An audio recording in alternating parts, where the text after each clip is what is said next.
Motor தொழிலை பாதுகாக்க aggregator சட்ட விதியை உருவாக்கு. ஆன்லைன் அபராதத்தை கைவிடு. பொய் வழக்கு போடாதே.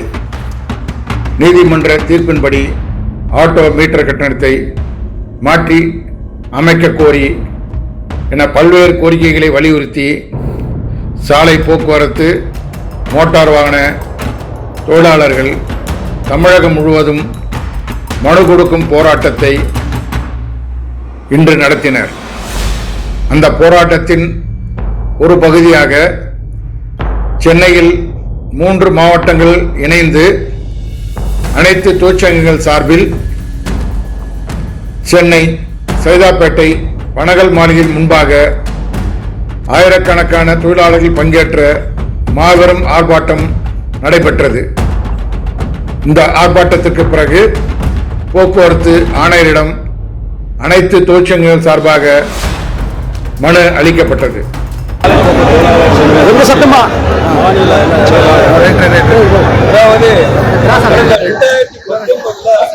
மத்திய அரசாங்கம் புதிய மோட்டார் வாகன சட்டம் என்று அமல்படுத்தியது. இந்த சட்டத்தை தமிழக அரசு தொடர்ந்து அமல்படுத்தி வருகிறது. இந்தியாவில் எல்லா மாநிலங்களிலும் இந்த சட்டத்தை இன்னமும் முழுமையாக அமல்படுத்தி இருக்கிறார்களா என்றால் அது கேள்விக்குறிதான். மற்ற மாநிலங்களைப் போல இந்த சட்டத்தை தீர ஆராயாமல் தமிழ்நாடு அரசு உடனடியாக அது அந்த பெனால்டியாக இருந்தாலும் சரி அல்லது 2 வீலர் பைக் டாக்ஸி போன்றவற்றை அனுமதிப்பதானாலும் சரி எந்த விஷயத்திலும் ஓட்டுநர்களுக்கான சாதகமான எந்த விஷயத்தையுமே செய்யாத ஒரு அரசாங்கமாக இருக்கிறது. நாம் பல முறை தனித்தனி சங்கங்களாக சம்மேளனமாக பல்வேறு அதிகாரிகளை போக்குவரத்து அமைச்சரை சந்தித்தோம். ஆனால் அவர்கள் ஒவ்வொரு முறையும் இதோ செய்கிறோம் உங்களுக்கு பிரச்சனையா என்று தெரியாத போலவே கூறிக்கொண்டிருக்கிறார்கள். எனவேதான் இந்த தொழிலாளர்களுக்கான கோரிக்கைகள் நம்முடைய கோரிக்கைகளாக ஒரு 15-16 கோரிக்கைகளை நாம் தமிழக அரசு முன்னாடியே வச்சிருக்கிறோம். அநேகமாக இந்த போக்குவரத்து துறை என்பது கன்கரண்ட் லிஸ்ட்ல இருக்கு.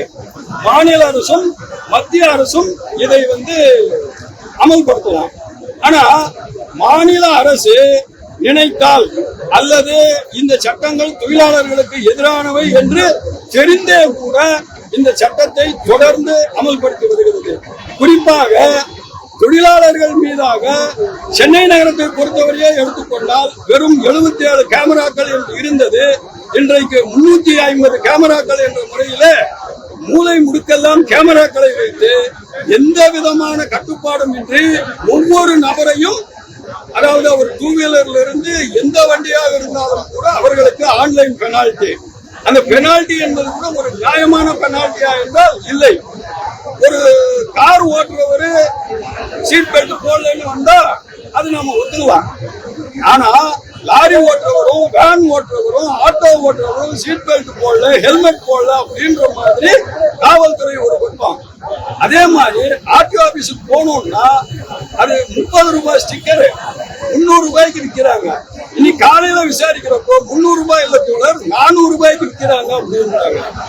ஒரு சாதாரண ஸ்டிக்கரை கூட இந்த அரசாங்கத்தால் ஒரு கட்டுக்கோப்பான விலையில் வைக்க முடியவில்லை என்றால் இது இந்த தொழிலாளிகளுக்கு மிகப்பெரிய பாதிப்பை உருவாக்குது என்ற முறையில தான் இன்றைக்கு ஒரு அடையாள ஒரு தார்மீகமான போராட்டமாக இன்னைக்கு பண்ணிருக்கிறோம். அதே மாதிரி ஆட்டோவை பொறுத்தவரை இதோ ஆப் ரெடி செய்கிறோம், இதோ ரெடி செய்து விட்டோம் என்று இன்று வரை கூறிக்கொண்டிருக்கிறார்கள். கடந்த 2013 இருந்து இப்ப 24 வரை பெட்ரோல் டீசல் என்ன விலை.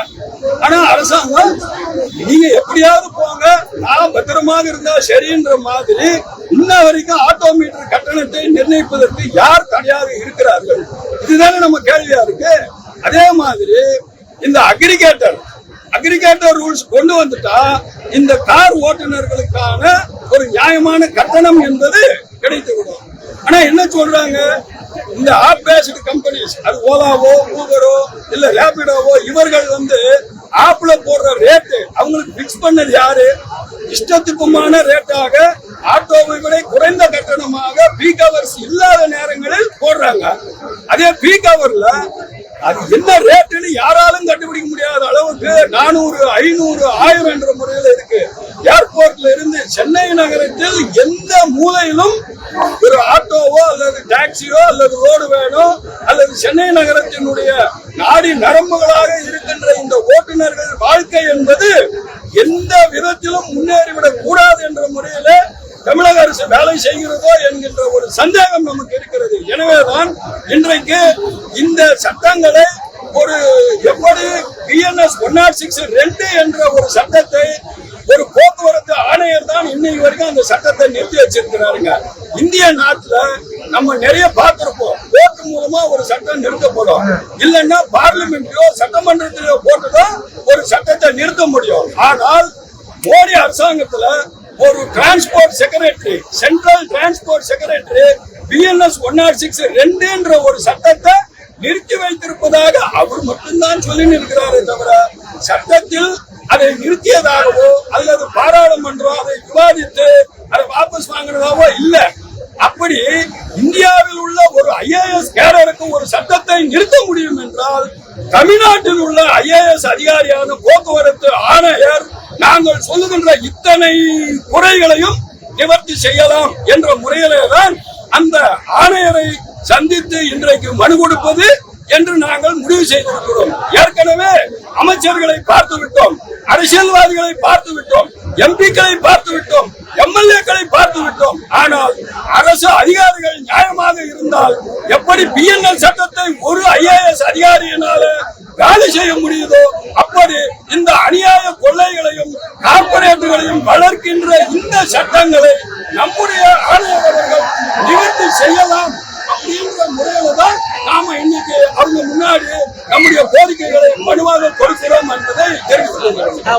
ஓட்டுநர் தொழிற்சங்க சார்பா பல முறைகள் கோரிக்கைகளை வச்சிருக்கீங்க. தமிழ்நாடு அரசு முன்னாள் போக்குவரத்து அமைச்சர், இப்ப போக்குவரத்து அமைச்சர் பல போராட்டங்கள் பண்ணியிருக்காங்க. எனக்கு தெரிஞ்சு உரிமை குரல் சார்பா நிறைய வாட்டி போயிருக்காங்க, நிறைய சங்கங்கள் சார்பா கொடுத்துருக்காங்க.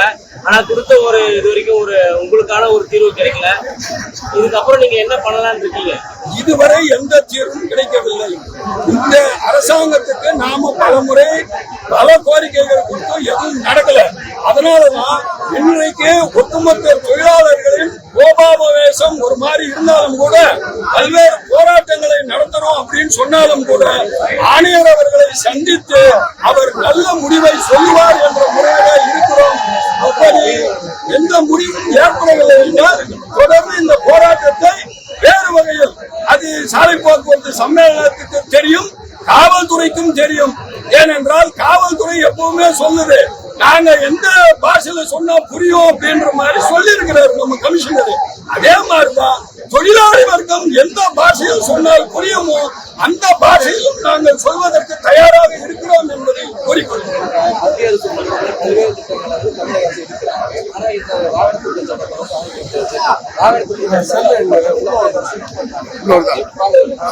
அதாவது அந்த சட்டத்தில் ஏராளமான குறைபாடுகள் உள்ளது அப்படின்றது நாம சொல்லி இருக்கிறோம். பல மாநிலங்களில் அதை இன்னமும் கூட முழுமையாக அமல்படுத்தவில்லை. மத்திய அரசாங்கத்தினுடைய கொள்கைகள் குறிப்பாக ஏழைகளை தொழிலாளர்களை பாதிக்கின்ற எந்த கொள்கையாக இருந்தாலும் இப்ப இன்னைக்கு டங்ஸ்டன் கூட சட்டமன்றத்தில் பேசியிருக்கிறாங்க. அப்போ ஒட்டுமொத்த தமிழக மக்களை பாதிக்கின்ற விஷயங்களில் மத்திய அரசாங்கம் போடுகின்ற அத்தனை சட்டங்களையும் மறுக்கின்ற அல்லது எதிர்க்கின்ற தமிழக அரசு இந்த மோட்டார் வாகன சட்டத்தையும் எதிர்க்க வேண்டும். அதை அமல்படுத்த கூடாது அப்படின்றதுதான்